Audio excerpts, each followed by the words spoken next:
In today's edition of Legal Remedies, I shall be discussing about the two crucial clauses that must be added to a will.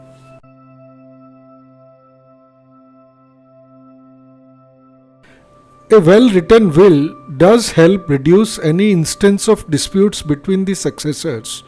or legatees, intended or otherwise, after a person's death. Everyone can avoid legal battles between the legatees at the stage of writing a will. A will, as drawn, must ensure statutory compliance with sections 59 and 63 of the Indian Succession Act 1925 and also section 68 of the Indian Evidence Act 1872. Section 59 of the Indian Succession Act mandates that the will must have the testamentary capacity fairly well asserted in the will by the testator himself. Thus, the testator must necessarily assert about the will having been executed while being in a sound mental condition without any pressure or coercion on him by anyone. In terms of section 63 of the Indian Succession Act, it is absolutely necessary that the testator must have signed the will in the presence of the attesting witnesses, or he must have personally acknowledged his signature in the presence of those attesting witnesses.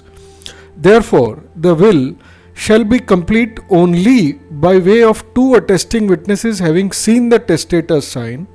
and they having signed in the presence of the testator, and it shall further help adequately cover any lapse in the execution of the will that they signed in the presence of each other.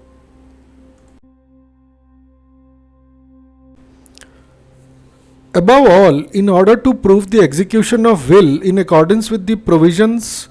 in section 68 of Evidence Act, in the event of a dispute,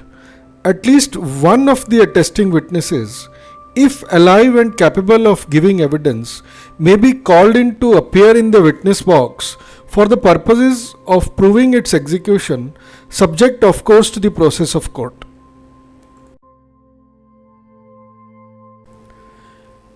In view of the legal provisions discussed here, two must-have clauses, besides others, in the will must be drawn and included in the will, one at the beginning and the other at the end,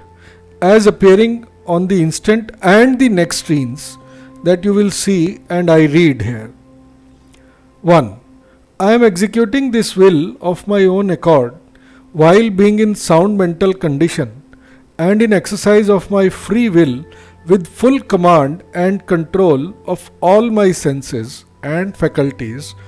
without any coercion or influence whatsoever from anyone.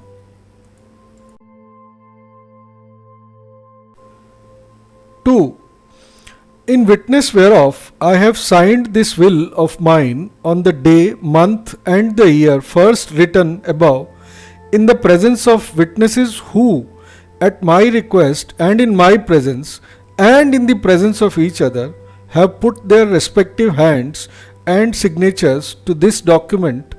as witnesses, signed by the testator.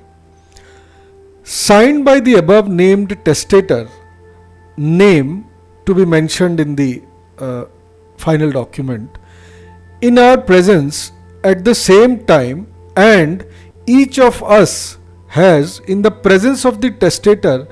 and in the presence of each other, has signed hereunder as attesting witness. Please note that failure to comply with these legal provisions would render the execution of the will subject to challenge for being surrounded by suspicious circumstances. While the writing of the will itself is a simple task and can be done on a plain piece of paper, it is best to do it under legal supervision, and therefore one must assign the task of drafting a will to a qualified practicing lawyer. Please subscribe to the channel to view upcoming discussions of similar nature, and kindly leave your comments before you like and share this video so that others interested may have the benefit of the information.